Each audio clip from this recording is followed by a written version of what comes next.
এই ভিডিওতে আমরা টু ডাইমেনশনাল অ্যারে সম্পর্কে শিখব। এই যে টু ডাইমেনশনাল অ্যারে কেন আমাদের শিখতে হচ্ছে, এটাই আগে আমরা সিনারিটা বুঝি। একটা স্কুল মনে করো, ওই স্কুলে তো অনেকজন শিক্ষার্থী আছে। তো আমরা তাদের নামের জন্য একটা ভেরিয়েবল ডিক্লেয়ার করি এখানে। তো ধরে নাও এটা হচ্ছে তাদের নামের সেই ভেরিয়েবল। তো এখানে তুমি রাখতে পারো, মনে করো রহিম নামে রাখছো, এটাকে করিম নামে রাখছো, এবং এটা মনে করো জাফর নামে রাখছো। তো এদের নামের কি তুমি একটা অ্যারে ডিক্লেয়ার করে নিছো। তো এই যে একটা অ্যারে ডিক্লেয়ার করছে, এটাকে আমরা বলি কি ওয়ান ডাইমেনশনাল অ্যারে। ওকে, এখন রহিম 3টা সাবজেক্টে পরীক্ষা দিয়েছে। এই যে দেখো, রহিম 3টা সাবজেক্টে পরীক্ষা দিয়েছে। এই সাবজেক্টগুলোর মার্কসগুলোকে আমরা আরও একটা অ্যারেতে রেখে দিলাম। ধরো এইভাবে রেখে দিলাম। এটা মনে করো বাংলা, ইংলিশ, এটা হচ্ছে তার ম্যাথ। এখানে মনে করো সে 97 পেয়েছে, 98, 99 পেয়েছে। ওকে, এরপর করিম নামে যে স্টুডেন্ট আছে, সেও তো পরীক্ষা দিয়েছে বাংলা, ইংলিশ, ম্যাথ। তো তার জন্য তুমি এভাবে মার্কস রেখে দিলে বাংলা, ইংলিশ, ম্যাথ। তো ও মনে করো এখানে 66 পেয়েছে, 67 এবং 68। আচ্ছা, এরপর জাফর নামে যে স্টুডেন্ট আছে, সেও তো 3টা সাবজেক্টে পরীক্ষা দিয়েছে। সেক্ষেত্রে তারও তো একটা মার্কস আছে। তো এটা মনে করো বাংলা, ইংলিশ, ম্যাথ। তো এখানে সে পেয়েছে মনে করো 78, 79 এবং 80। আচ্ছা, এইভাবে তোমার কিন্তু যদি ওই স্কুলের প্রত্যেকটা স্টুডেন্টের সংখ্যা তুমি নাও, তাহলে দেখা যাবে যে প্রায় 700, 1000 বা আরও বেশি হতে পারে। ধরে নাও 1000। আচ্ছা, তার মানে এখানে আরও আসতো। এখন প্রত্যেকেরই তো এভাবে মার্কস আছে, এভাবে মার্কস আছে। এখন তোমাকে যদি আমি বলি জাফর নামে যে স্টুডেন্ট আছে তার মার্কসটা বের করে দাও, তুমি দেখো তো এই মার্কসটা কিভাবে বের করতে পারতে? তোমার কি আর বের করার সুযোগ আছে? নাই। কেন? কারণ এটা একটা অ্যারে, এটা আর একটা অ্যারে, এটা একটা অ্যারে, এটা একটা অ্যারে। এখন তুমি এই জাফরের মার্কসটা কোন অ্যারের থেকে আনতে? তোমার কিন্তু আর খুঁজে বের করার কোনো উপায় নাই। হ্যাঁ, তুমি স্টোর করছো ডেটা, বাট স্টোর যেভাবে করছো তুমি কিন্তু আর এখন সেই মার্কসগুলার এনে তুমি দেখাইতে পারতেছো না। কেন? এরা তো আলাদা আলাদাভাবে কয়েকটা ভেরিয়েবল আছে, কারোর সাথে কারোর কিন্তু রিলেশন নাই। অর্থাৎ জাফরের সাথে যে তার মার্কস কোনটা রয়েছে, এটার কিন্তু কোনো রিলেশন নাই। করিমের সাথে তার যে মার্কস রয়েছে, এটার কিন্তু তোমার রিলেশন নাই। তার মানে এই যে একটা সিনারিও, যেখানে আমাদের শিখতে হবে একটা অ্যারের সাথে অপর একটা অ্যারের রিলেশনটা আছে, এমন যে পরিস্থিতি, তখনই আমাদের প্রয়োজন হয় কি টু ডাইমেনশনাল অ্যারে। সিনারিটা আশা করি বুঝতে পারছো। এই সিনারিতে আমরা এখন কিভাবে সমাধান করব, এটাই দেখো। তো আমরা একটা সমস্যায় পড়ে গিয়েছি, এই সমস্যাটা সমাধান করব এখন আমরা। তো আমরা এখানে এঁকে নেই, ওই যে রহিম, করিম নামে যারা ছিল তাদের জন্য আমরা এঁকে নিলাম এখানে। ধরো এটা রহিমের ঘর, আচ্ছা, এটা করিমের ঘর, এটা জাফরের ঘর, এরপরে আরও আছে, আমরা ওটা না আঁকি। আচ্ছা, এখন তাদের যে মার্কসগুলো আছে, সেই মার্কসগুলো যদি আমরা এখানে এই যে রহিমের যে ঘর, ধরে নাও এটা রহিম না থেকে এখানে তার রোল নাম্বার আছে, ধরো 100। আচ্ছা, এটা মনে করো 101, এটা মনে করো 102। এভাবে এদের রোল নাম্বার আছে। তো এই 100-র মধ্যে তুমি যদি তাদের মার্কসটা রেখে দিতে পারো, অর্থাৎ অ্যারের মধ্যে আরও একটা অ্যারে রাখতেছো। এই যে দেখো, অ্যারের মধ্যে আরও একটা অ্যারে রাখতেছো। এখন তোমাকে আমি যদি বলি 101 রোলের মার্কসটা কত, তখন তুমি বের করে দিতে পারবে না। 101-এর যদি হয়, তার মানে কি তোমার তখন কি এই ঘরে আসতে হবে। এই ঘরে এসে তুমি এই যে মার্কসগুলো আছে, এই মার্কসের এই অ্যারের মানটা বের করে দিতে পারলে কিন্তু 101-এর মার্কস বের করা হয়ে যাবে। এখন তোমাকে যদি আমি বলি 102 যদি জাফরের রোল হয়, তাহলে আমি তোমাকে বললাম যে জাফরের মার্কসটা কত। তো জাফরের এই ঘরে বা 102 রোলের মধ্যে তুমি জাফরের মার্কসটা রেখে দিয়েছো, আর সেই মার্কসগুলো রেখে দিয়েছো কি আর একটা অ্যারের মধ্যে, ধরো বাংলা, ইংলিশ, ম্যাথ। তো তখন কিন্তু তুমি এখান থেকে বের করে আনতে পারবা। তো এখন কিন্তু আর আমাদের কাছে বা এলোমেলোভাবে অ্যারে নেওয়া নাই, আমাদের এখন একটা স্ট্রাকচারভাবে আমরা অ্যারেগুলোকে ডিক্লেয়ার করেছি। যে ডিক্লেয়ার করার কারণে এখন আমরা জাফরের যদি আমরা মার্কস দেখতে চাই, আমরা কিন্তু এনে দেখাই দিতে পারি। তো এই সিনারির জন্যই কিন্তু আমাদের 2D অ্যারে শিখতে হচ্ছে। তো এইভাবে কিন্তু কোড করলে আমরা কিন্তু মান রাখতে পারবো না। তো এর জন্য আমরা অন্য একটা ভাবে ভিজুয়ালাইজেশন এনে দেই তোমাকে। দেখো, এই যে অংশটা রয়েছে, আমরা এই অংশটাই এঁকে নেই, বা এই যে রহিম করিম জাফর নামে যে অংশটা রয়েছে এটাকে আমরা এইভাবে এঁকে নেই, আঁকলাম। ধরো এটা রহিম, এটা হচ্ছে রহিমের, এটা করিমের, এটা জাফরের। আমরা এই আর এটাকে জাস্ট মনে করো রোটেট করে আমরা এইভাবে এঁকে নিলাম। এখন এটা মার্কস পেয়েছে বাংলা, ইংলিশ, ম্যাথ। তো আমি 2টা মার্কস নিই, বাংলা ইংলিশটাকেই রেখে দিই। 2টা মার্কস রাখতে যদি পারি আমরা, তার মানে আমরা আরও যদি মার্কস থাকে, আমরা আরও যদি সাবজেক্ট থাকে সেগুলো আমরা অ্যাড করতে পারবো। তো আমরা আপাতত 2টাই নিয়ে দেখি এখান থেকে। দেখো আমরা এদের এভাবে লিখি, বাংলা, ওর এটা ইংলিশ, ওর এটা বাংলা, ওর এটা ইংলিশ। তাহলে কেমন হলো দেখো তো? এই যে একটা অ্যারে, এই ঘরের মধ্যেই তো তুমি কি রাখতেছিলে, আর একটা অ্যারে। এই যে দেখো এই ঘরের মধ্যে আমরা আরও একটা অ্যারে রেখে দিলাম। এটাকেই যদি তুমি এর ভিতরে রেখে দাও তাহলে দেখো এটা হয়ে যায়। এখন এই অংশটুকুরেই আমরা সুন্দর করে একসাথে মার্চ করে রেখে নেই, তাহলে আরও তোমার বুঝতে সুবিধা হবে। দেখো এই অংশটুকুরাই আমরা আরও সুন্দর করে আঁকবো, এখন মার্চ করে আঁকবো। এই যে দেখো, তার মানে এটা হচ্ছে 3টা ঘর আছে। তো আমরা রহিম করিমের জন্য 3টা ঘর এঁকে নেই। আচ্ছা, এটা তার মানে রহিম, এটা করিম, এটা জাফর। ওকে, এরপর এদের 2টে মার্কস আছে, 2টা মার্কস। আমরা সেই 2টা মার্কস, এই যে দেখো এ একটা মার্কস, এ একটা মার্কস, তার মানে এ একটা মার্কস, এ একটা মার্কস, এখানে আমরা এঁকে দিলাম। ঠিক আছে, দেখো তো এই পুরো অংশটাই এখানে আঁকা হয়ে গিয়েছে কিনা? অবশ্য আঁকা হয়ে গিয়েছে। কিন্তু তো এখানে আমরা যেমন বাংলা ইংলিশ দিয়ে রিপ্রেজেন্ট করছি তা না করে আমরা এটাকে একটাভাবে রিপ্রেজেন্ট করি। এটাকে 0 দেই, এটাকে 1 দেই, এটাকে 2 দেই। আচ্ছা, এইভাবেও তো আমাদের হয়ে গিয়েছে, যেহেতু আমরা এটাকে 0 দিই, এটা 1 দিই, এটা 2 দিই। তো আমরা এখন বাংলা ইংলিশ বা রহিম করিম এভাবে প্রকাশ না করে আমরা এখন ইন্ডেক্সিং দিয়ে প্রকাশ করলাম, যে এটাকে 0, এটা 1, এটা 2, এটা 0, এটা 1, এটা 2। দেখো এখন তোমার যদি বলি আমি 2 নাম্বার ঘরে একটা ভ্যালু রাখো, এই অংশে 2 নাম্বার ঘরে একটা ভ্যালু রাখো, তুমি তখন কিভাবে রাখবা? 2 নাম্বার ঘর তো এটা। আচ্ছা, কেউ যদি বলে এটা, তাহলেও কি ভুল? অবশ্য ভুল না, কারণ 1, 2 এটাও তো 2 নাম্বার ঘর। এখন তোমাকে যদি বলি আমি 3 নাম্বার ঘরে রাখো, তাহলে তুমি মনে করো এই ঘরে রাখছো 3 নাম্বার ঘরে, তার মানে এটা কিন্তু রাইট। আবার তোমাকে কেউ যদি এখানে রাখে, এটাও কিন্তু রাইট। তার মানে আমি যদি তোমাকে একটা সংখ্যা বলি, তখন কিন্তু তুমি আর বুঝতে পারবে না যে কোন ঘরের কথা বলতেছো। তার মানে তোমার বলতে হবে কি এখন 2টা করে সংখ্যা। কিভাবে? তোমাকে যদি আমি বলি, এভাবে বলি 2 2, তাহলে কিন্তু তুমি বুঝতে পারবা যে কোন ঘরের কথা বলতেছে। 2 2 বলতে কি, এটা কি 2 নাম্বার ঘর? এটা যদি 2 নাম্বার ঘর হয় তাহলে তুমি এইখানে আসলে, এরপর আর একটা 2 আছে, তার মানে 1 2, তাহলে কিন্তু তোমার এই ঘর হয়ে গেল। আচ্ছা, তোমাকে যদি আমি বলি 1 2, তাহলে কি হয় দেখো, 1 2 বলতে কি, এটা যদি 1 হয় তার মানে তুমি এটাকে 1 হিসেবে চিন্তা করো। এই যে দেখো এটা 1 2, তার মানে কি 2 নাম্বার ঘর, 1 2 নাম্বার ঘর, তার মানে এই ঘর হয়ে গেল। দেখো তো, তার মানে কি তোমার 2টা করে তুমি যদি সংখ্যা বলো একসাথে, তাহলে কিন্তু তোমার এই ঘরগুলো রিপ্রেজেন্ট করা হয়ে যায়। তো এই যে আমি 1 2 বললাম, এটাকে তো তুমি এইভাবেও আগে গুণে যেতে পারতে, আগে এভাবে 1, তারপরে এভাবে 2, এভাবেও কিন্তু বলে যেতে পারতে। কিন্তু আমরা এভাবে করব না। আমরা এখন থেকে শিখব যে সবসময় আমরা প্রথম যে সংখ্যাটা থাকবে সেই সংখ্যাটাকে আমরা এইভাবে নেব, এইভাবে নেব। প্রথম যে সংখ্যাটা থাকবে সেগুলোকে আমরা এইভাবে নেব। আর এই যে এইভাবে নেব, প্রথম যে সংখ্যা অর্থাৎ এই বরাবর নেব, এইগুলোকে আমরা বলি রো। তার মানে এ একটা রো, এ একটা রো, এ একটা রো।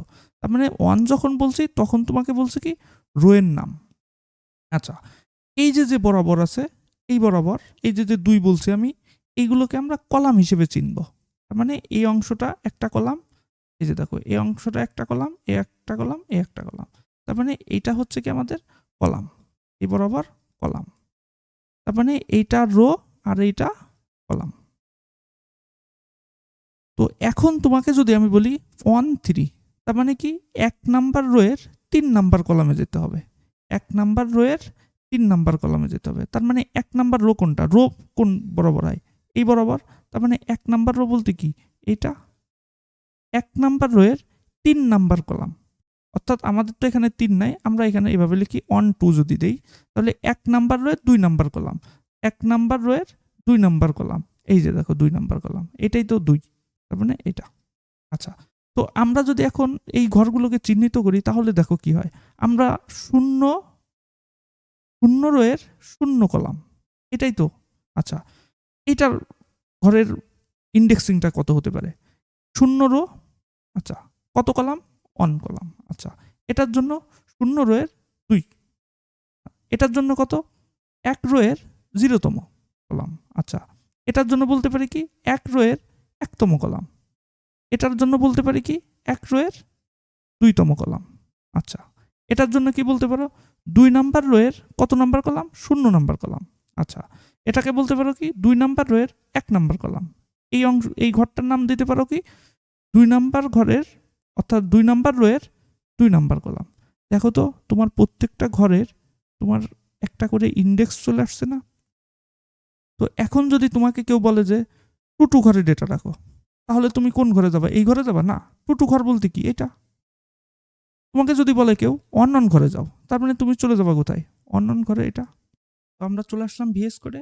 ভিএস কোডে দেখো আমি 2d array ডট c নামক একটি ফাইল ক্রিয়েট করেছি এবং ইনপুট ডট টিএক্সটি এবং আউটপুট ডট টিএক্সটি নামে আরও দুটি ফাইল ক্রিয়েট করে নিয়েছি।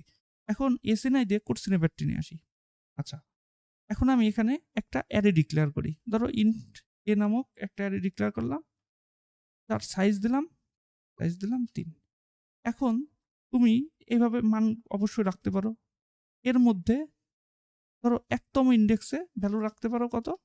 ধরো তুমি 10 রেখে দিছো। আচ্ছা, এখন এটাকে তুমি প্রিন্ট করে দাও।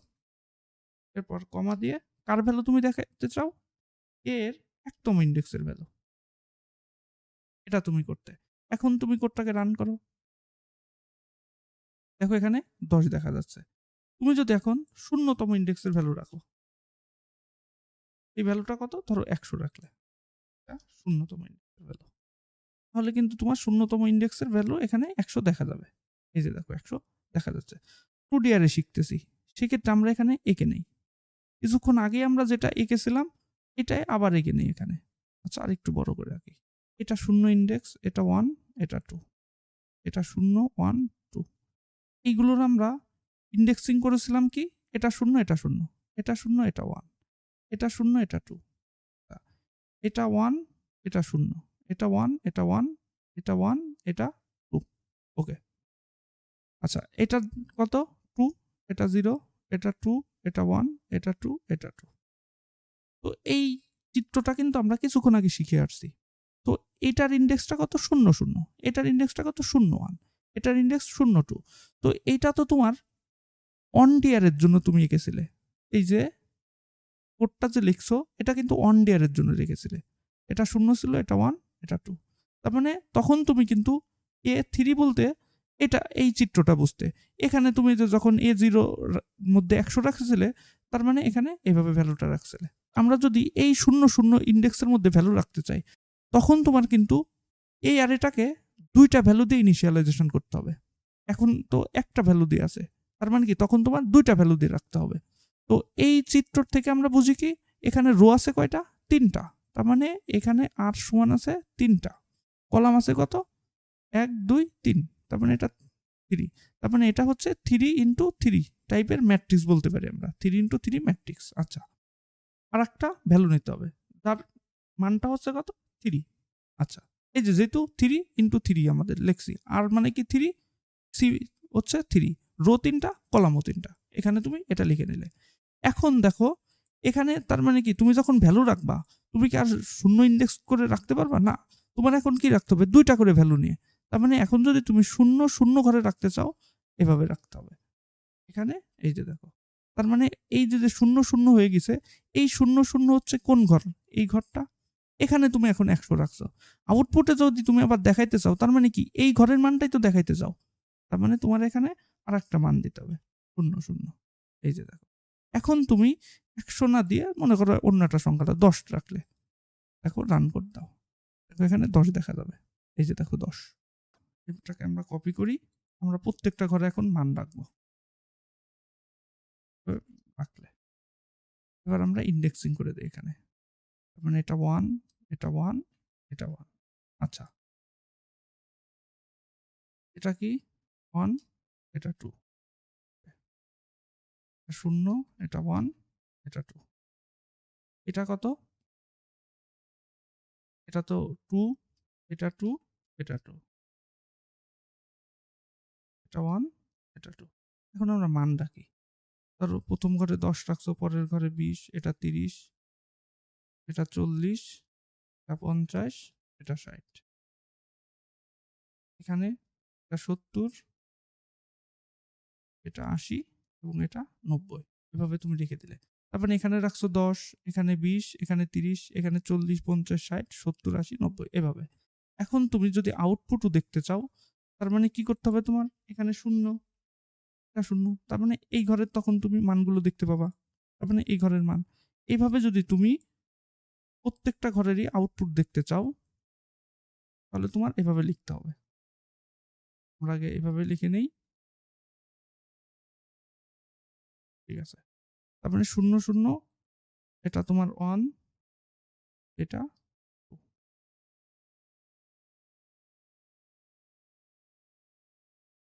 এটার জন্য কত? এটা 1, এটা 2, এটা 0, এটা 1, এটা 2। এটার ইন্ডেক্স নাম্বার কত? রো নাম্বার দুটারই 2। এটার রো নাম্বার 1, 1, 1। এটার জন্য ঠিক আছে। এখন তুমি যদি এই মানগুলো দেখতে চাও, যে এই যে তুমি এখানে 10 রাখছো, 20, 30, এখানে 40, 50, 60, 70, 80, 90 রেখেছো, এটাকে তুমি যদি এখন রান কোড দাও, দেখো তুমি মানগুলো কিন্তু দেখতে পাবা। আচ্ছা, দেখতে একটু সমস্যা হচ্ছে, তাই না? কারণ আমরা এখানে নতুন লাইন প্রিন্ট করিনি। তার মানে কি 10, 20, 30 এর পর আমাদের একটা লাইন হবে, অর্থাৎ এই ঘরটা যখন শেষ হয়ে যাচ্ছে, এরপরে তোমার একটা প্রিন্ট টেপ দিতে হবে। আমরা এই প্রিন্ট টেপটা দিয়ে ফেলি, তাহলে কি হবে? নতুন একটা লাইন প্রিন্ট হবে। আচ্ছা, এই ঘর যখন শেষ হয়ে গেছে, তখন তো এটা শুরু হয়েছে এ পর্যন্ত আছে। এরপর আবার তোমার নতুন লাইনে প্রিন্ট করতে হবে না? তার মানে এইটা যখন শেষ হয়ে গেছে, তারপরে একটা প্রিন্ট টেপ দিই, অর্থাৎ একটা নতুন লাইন প্রিন্ট করে দিই।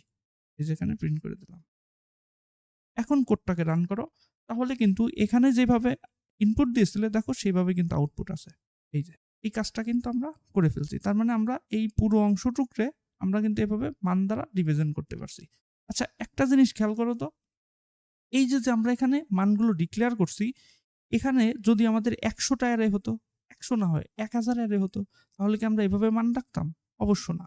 তখন আমরা কি করতাম? একটা লুপ চালাতাম। তো আমরা লুপটা চালাই, লুপ চালাই না।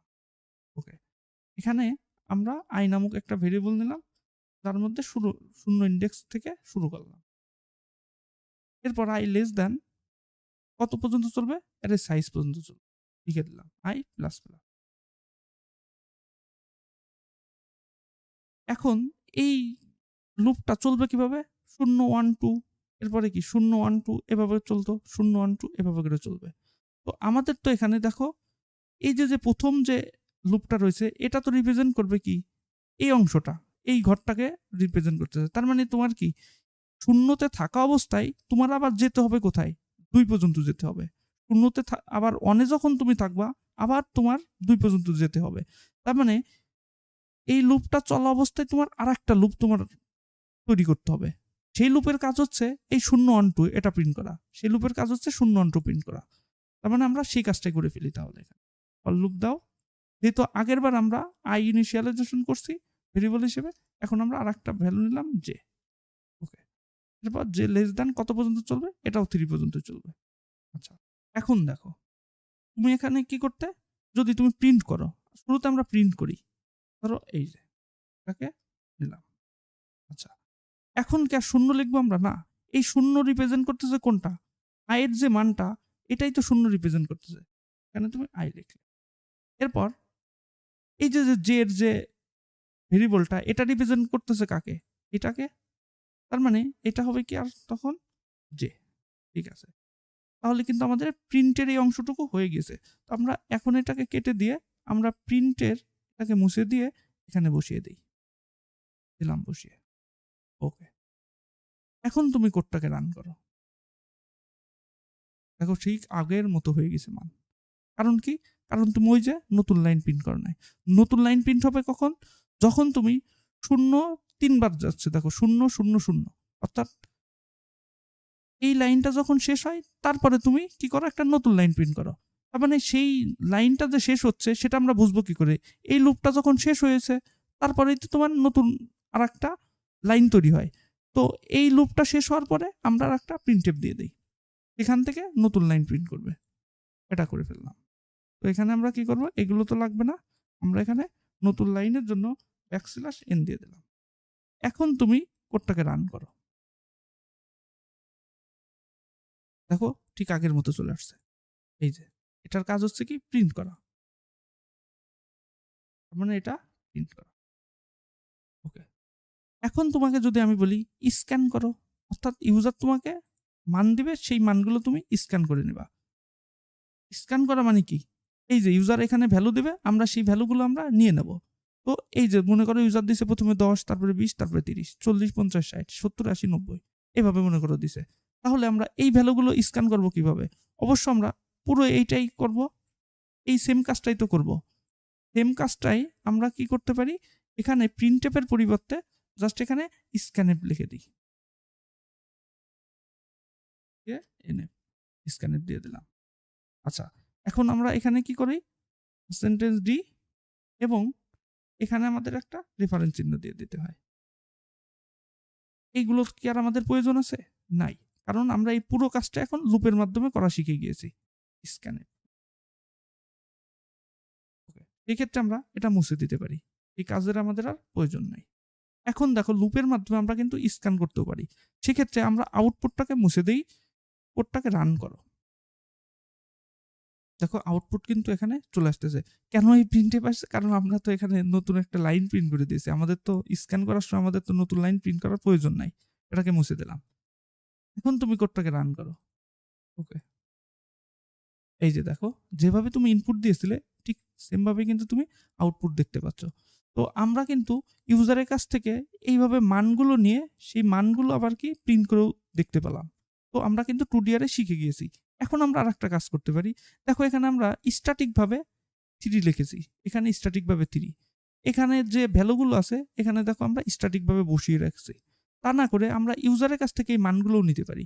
তো এই ভ্যালুটা কি, রো এর ভ্যালু, এই ভ্যালুটা কলামের ভ্যালু। তো আমি এখানে দুটা ভেরিয়েবল ডিক্লেয়ার করি, আর নামক এবং সি নামক। আচ্ছা, এই মানটাও আমরা ইউজারের কাছ থেকে নেব। তো স্ক্যানএফ করলাম। ওকে, এখন ইউজারের কাছ থেকে এই দুইটা ভ্যালুকে তো আমাদের নিতে হবে। %d লিখলাম।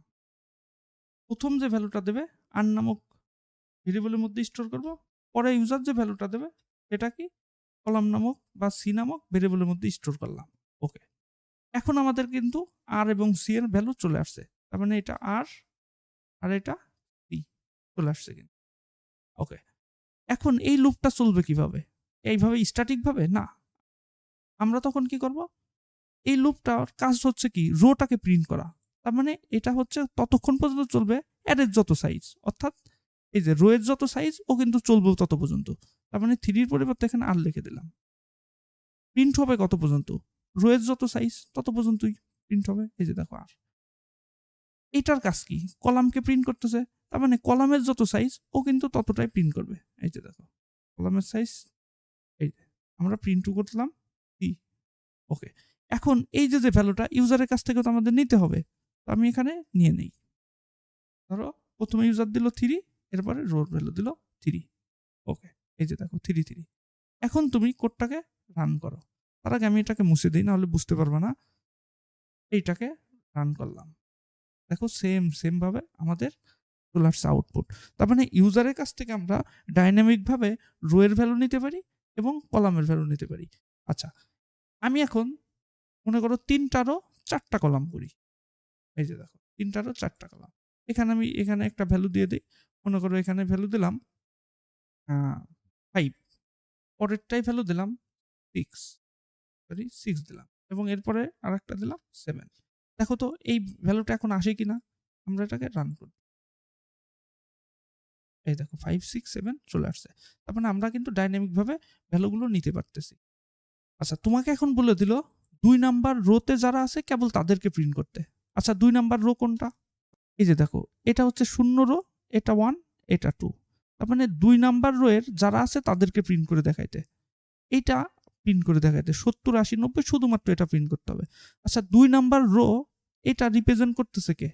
এই যে দেখো তো প্রিন্ট করতে হবে যেহেতু, তার মানে এটা কি আমাদের আয়ের, এখানে কি ডাইনামিক ভাবে বসবে আই? না, এটা হবে কত 2 হওয়া উচিত এখানে। আচ্ছা এরপর কাদের ভ্যালু প্রিন্ট করতে হবে? এই যে 70 80 90, তার মানে এইগুলো কি কলাম না? তার মানে কলামটা শুধু চেঞ্জ হবে কিন্তু রো কিন্তু স্থির। রো রিপ্রেজেন্ট করতেছে কোন লুপটা? এই উপরের এই লুপ, এটাই তো রো রিপ্রেজেন্ট করতেছে। তার মানে এটাকে আমাদের মুছে দিতে হবে, এটাকে আমরা মুছে দিই। যেহেতু আমাদের নতুন লাইনের দরকার নাই, এটাও মুছে দিলাম। এখন দেখো যেহেতু আমাদের 2 নাম্বার রোটা কি স্থির, তার মানে এখানে তো আর আইটাই কিছু থাকবে না, এখানে 2 নাম্বার রোটাকে আমরা স্থির করে দিলাম। এখন তুমি কোডটাকে রান করো, দেখো এই যে 70 80 90 চলে আসছে। তার মানে যেইটাকে স্থির করতে বলতেছে সেটাকে দেখো আমরা সেই রোটাকে আমরা স্থির করে দিছি, কিন্তু ডাইনামিক ভাবে চলতেছে কোনটা? কলামের এই লুপটা কিন্তু ডাইনামিক ভাবে চলতেছে। এর জন্য দেখো এই যে আমরা এটাকে ডাইনামিক ভাবে রেখে দিয়েছি, লুপের উপর নির্ভরশীল করে রেখেছি। ওকে, এখন তোমাকে যদি বলে 1 নাম্বার রোটাকে স্থির করো, তো করে দিলাম 1 নাম্বার রোটাকে স্থির। এই যে দেখো 1 নাম্বার রো কোনটা? এটা যদি শূন্য হয় এটা 1 নাম্বার রো, তার মানে 40 50 60 প্রিন্ট হওয়ার কথা। এই দেখো 40 50 60 প্রিন্ট হয়ে গেছে। আচ্ছা কোডটাকে আবার রান দেই, 40 50 60 প্রিন্ট হয়ে গেছে। ধরো তোমাকে বললো কি 1 নাম্বার কলামের ভ্যালুটাকে স্থির মানে প্রিন্ট করে দিতে, তার মানে 1 নাম্বার কলাম কোনটা? এই 20 50 80, এটাই তো 1 নাম্বার কলাম। এই যে এটাই তো কলাম রিপ্রেজেন্ট করতেছে, তার মানে এটা হচ্ছে স্থির, কিন্তু চেঞ্জ হবে কে? চেঞ্জ হবে হচ্ছে এই ইন্ডেক্সটা। তার মানে 0 1 2 3 করে এটা বাড়বে। তো এটাকে তুমি প্রিন্ট করে দাও। একটা সমস্যা আসবে, আমরা আগে দেখি। 20 50 80 কিন্তু প্রিন্ট হয়েছে, এই যে 20 50 80 প্রিন্ট হয়েছে, কিন্তু নিচে নিচে হয় নাই। আমরা এটাকে যদি নিচে নিচে রাখতে চাই, তার মানে কি একবার প্রিন্ট হবে, এরপরে নতুন একটা লাইন হবে। আমরা সেই কাজটাই করে দিতে পারি।